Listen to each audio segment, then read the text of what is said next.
Good morning. It is Tuesday, February 6th, 2024, and I'll call to order the meeting of the Board of Supervisors. Please stand if you're able to say the Pledge of Allegiance.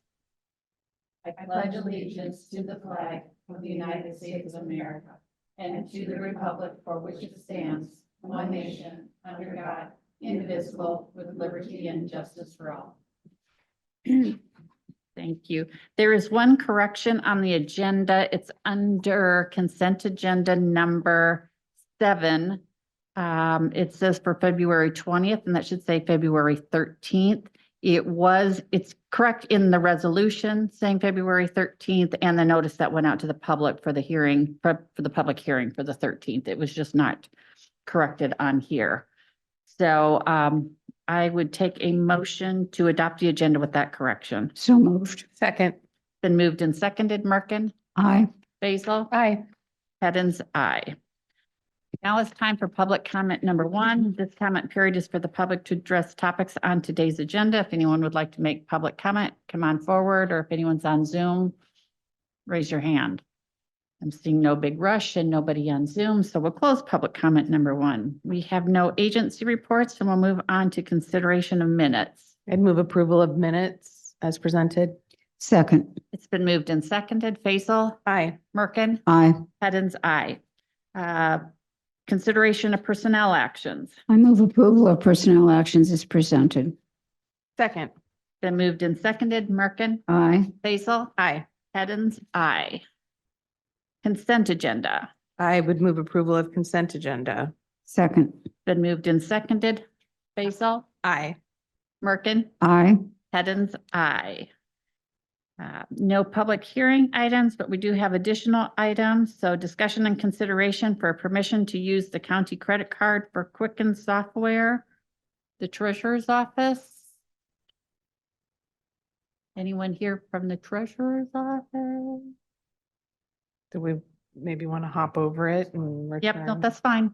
That's fine. We must just be going too quick today. We'll go on to discussion and consideration of resolution 24-52 Colton's Corner, a residential parcel subdivision.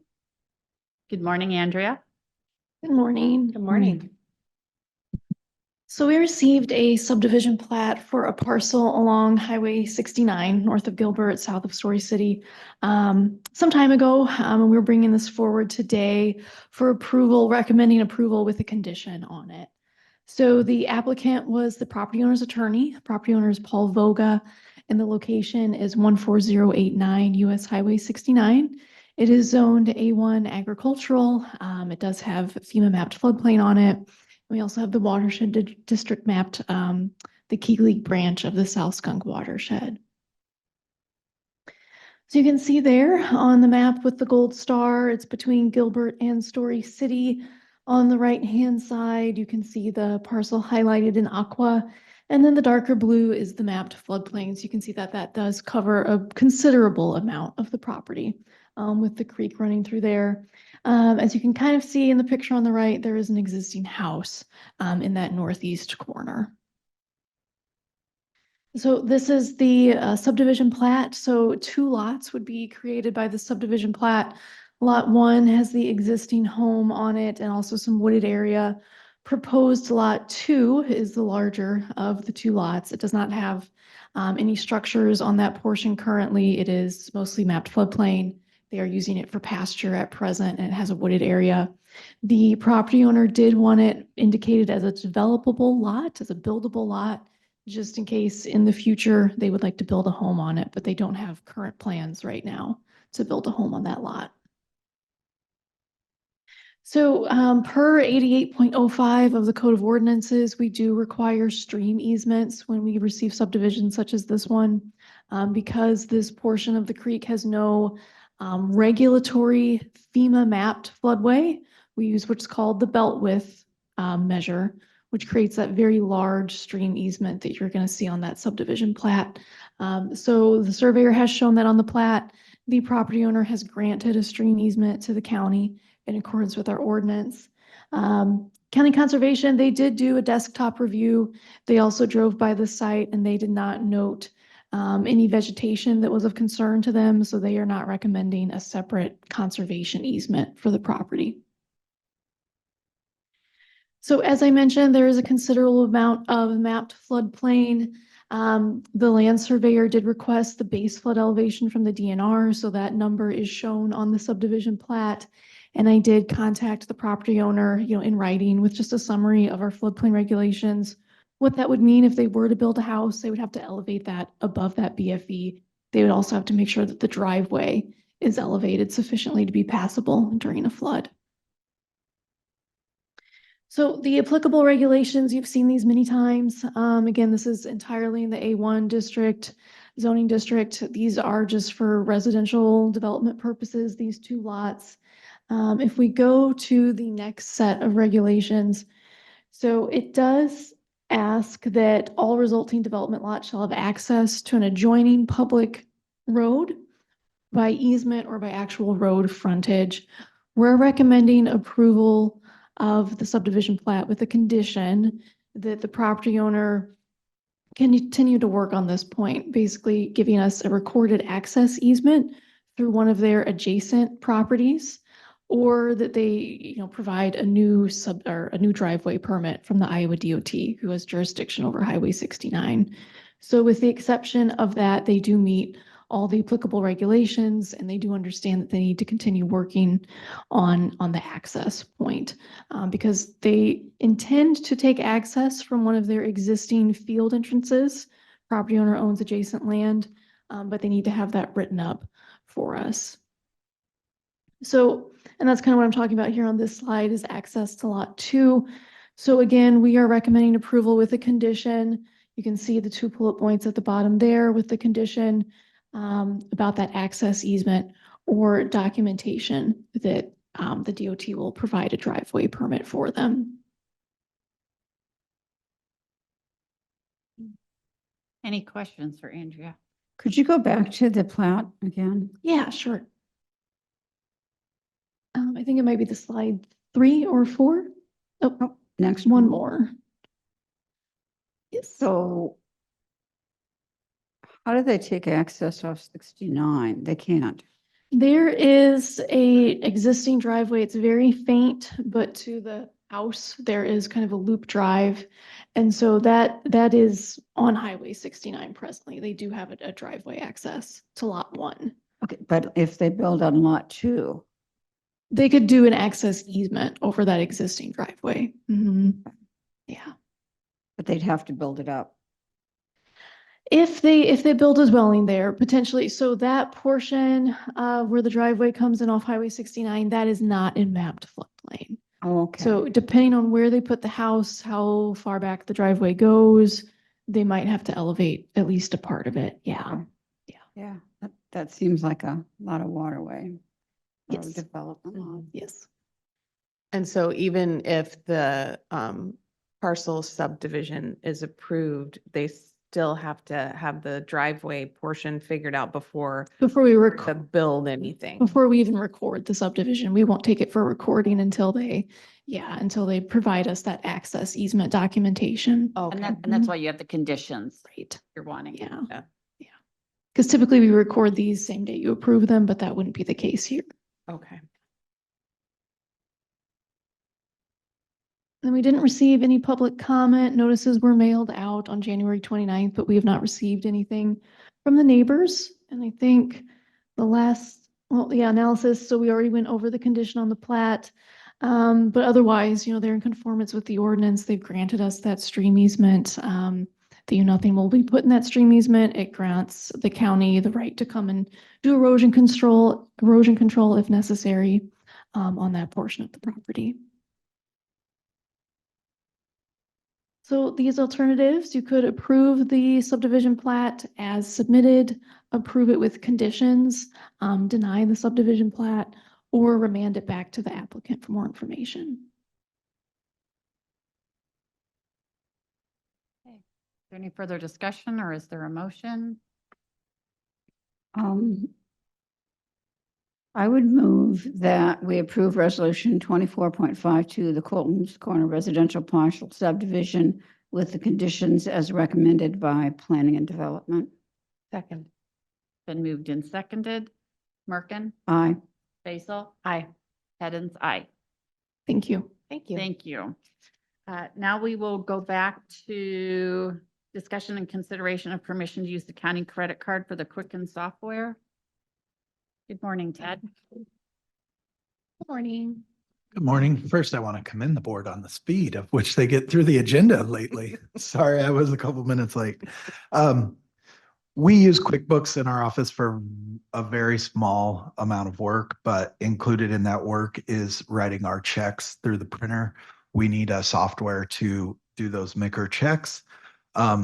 We had a QuickBook license for years that we had bought the actual physical software for.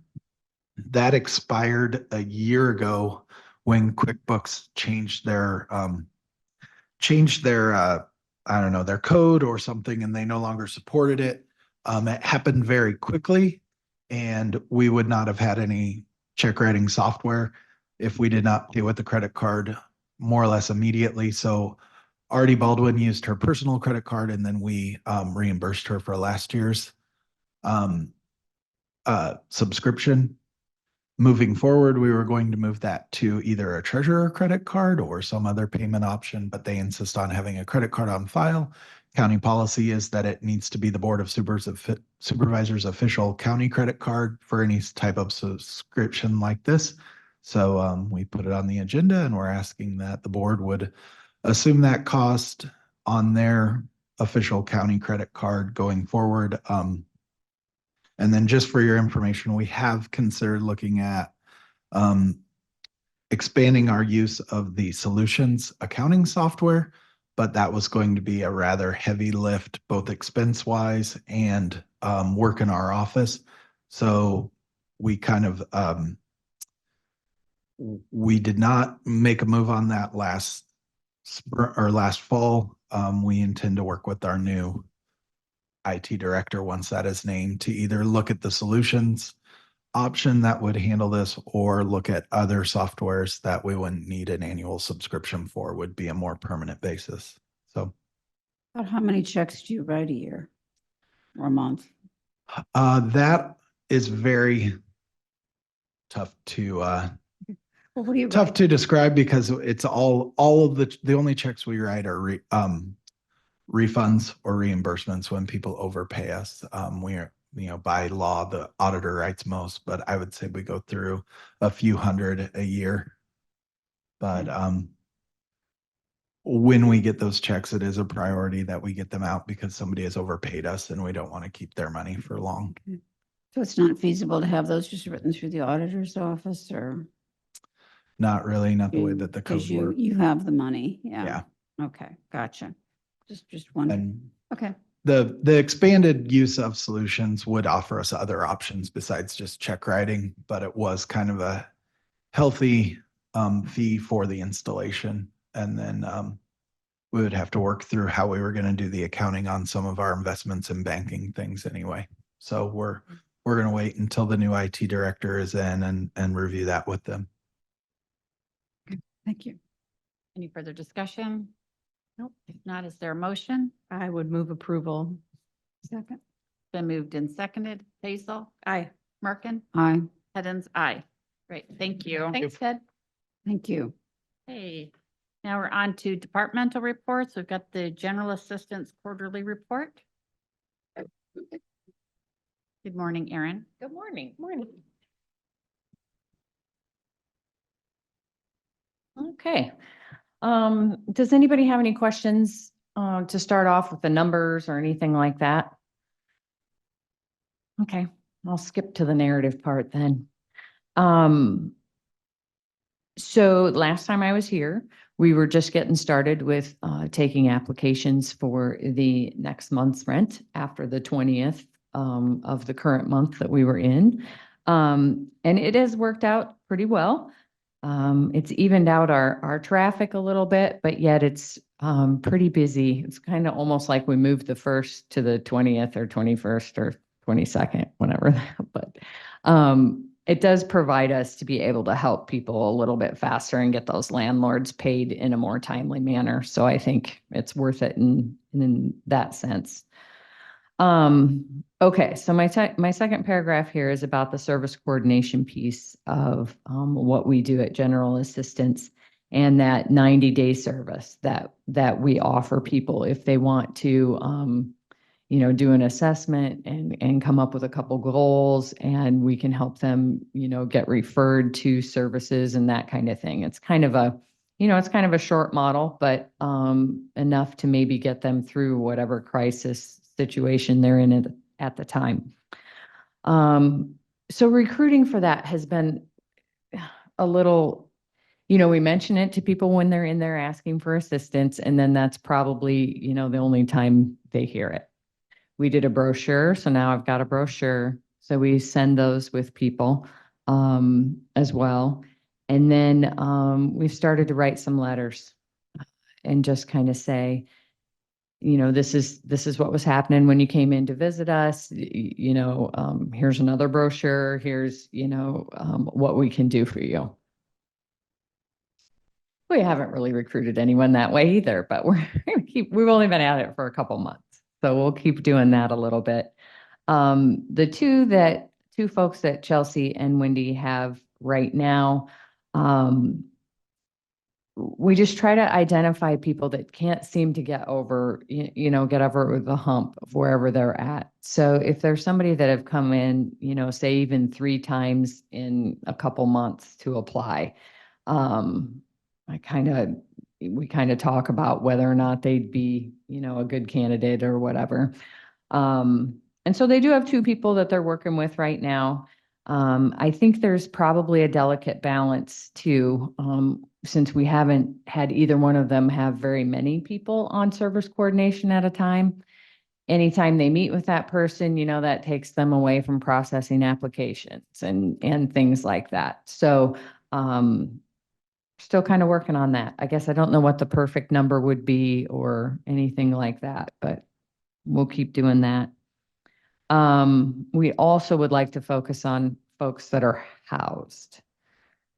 So which means how we're going to find them is they're going to come in and apply for assistance, and we don't let people apply if they don't have an actual place to live. Therefore, we're not hopefully duplicating anything that's offered down the street, at the Bridge Home. So that kind of came up in the last couple weeks where I'm like, yep, no, we can't. And an onslaught of people that I want service coordination. Well, we can't do that if you don't really have a place to live. So, and Addie Anderson started on December 18th, as our intern.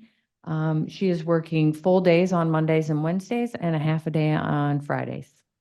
And that made an immediate difference in Wendy and Chelsea's workload. We've got her doing some data entry for applications and things like that. And yeah, so we noticed the benefit of that like almost immediately, even though you spend the first couple days training or whatever, but it was very obvious that we had been functioning at a very survival mode type of thing for a long time. So it's helped out in many ways.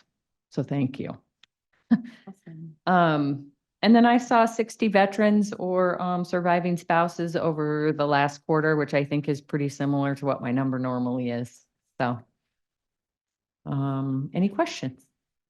Any questions? Well, so the folks who are coming in looking for service coordination who are unhoused, are Mhm. they looking for the same services as those who you expect to be helping who are housed, or is it different services? It's probably a bit different. For most of them, it would be, I need a place to live. Okay. Or I want to go here. Mhm. That kind of thing. Okay. Whereas the ones we'd be working with would be more along the lines of, how can you get your rent paid consistently? And those kinds of things, and Right. what your barriers are, and so that we can keep them where they're at. Gotcha. Mhm. Yep. Gotcha. Well, I'm glad you're doing that. Thanks. I mean, people need it. They'll catch on. Yes, right? We know how that works. Thanks. Yeah. And we'll meet after budget work sessions. We'll set a date to further discuss the disability council. I've been Sounds getting emails already about people that have heard about it, want to be on it. And Great. Arc of Iowa wants me on radio show, talking a little bit about it. So there's That sounds definitely fabulous. interest right away. Good. All right. Great, thank you. All right. All right. Thank Thanks, you. Erin. Thanks, Erin. Okay, no other reports. Any upcoming agenda items? Nope. Okay. Now it's time for public comment number 2, comments from the public on items not on this agenda. The board may not take any action on the comments due to requirements of open meetings law, but may do so in the future. Anyone like to make public comment? Doesn't look like it. We'll close public comment number 2, liaison assignments committee meeting updates and announcements. Supervisor Merkin? Okay, let's see, tomorrow I will be attending Understanding Implicit Racial Bias in the morning. And in the afternoon, we have Facilities Management Budget Work Session and then a joint work session with Planning and Zoning Commission and Planning and Development. Thursday, early, I'm going to go to the untapped workforce presentation at the chamber. Probably have to leave that early though, because we have ISAC supervisors meeting in Des Moines, and I will be off about in the middle afternoon. And will not be attending the Farm Bureau dinner because we have a family obligation. And then Friday, it looks like auditors, budget work session, and Board of Supervisors budget work session. And Monday, AEDC Executive Committee, Planning and Development Department recognition in the morning, Conservation Board in the evening. So busy week. Mhm. Supervisor Faisal? Yep, same budget work sessions this afternoon. We've got the 4-H Fair Board, Historical Societies and Libraries. And then I will be going down to Des Moines for the Ames Chamber Legislative Reception. Wednesday, I'm also attending the implicit bias training in the morning, Facilities Management Budget Session, joint P&Z work session, and then I have a Zoom Zoom special meeting that I will be taking on my drive to Roland. There's Greg Picklap is doing like an economic development 101 for the chamber or the council there. So I thought I would go and sit in on that. And then statewide supervisors meeting on Thursday. I will be attending the Farm Bureau meeting Thursday evening. However, at the end of the supervisors meeting, I have a Central Iowa Juvenile Detention Executive Committee meeting that we're going to kind of piggyback on the end of that. So I might be late to the Farm Bureau meeting. Friday morning is the Pizza Palooza unveiling. They'll be sharing information on who the headliners will be. It sounds like it will be pretty exciting. There's been a lot of, we can't tell you, hand rubbing excitement happening. So I think that is at Gatherings at 7:15 Friday morning. And then budget work sessions and then whatever else might get tacked on Friday. So far it's open, but and Monday, in addition to P&D, I have a Story County Opioid Task Force meeting in the morning. Busy week. Mhm. So I have all the same budget work sessions as you. Tomorrow morning, I won't be until about noon. I'll work from home and then I have a dental appointment to attend to. I will be attending the Farm Bureau dinner. I do have a kind of a check-in for the years of service that we will be holding on the 14th meeting. But otherwise, I am here, just busy. We're all just busy. So if there's nothing else, is there a motion to adjourn? So moved. Second, Moved and seconded. Faisal? Aye. Merkin? aye. Edens? Aye. We are adjourned.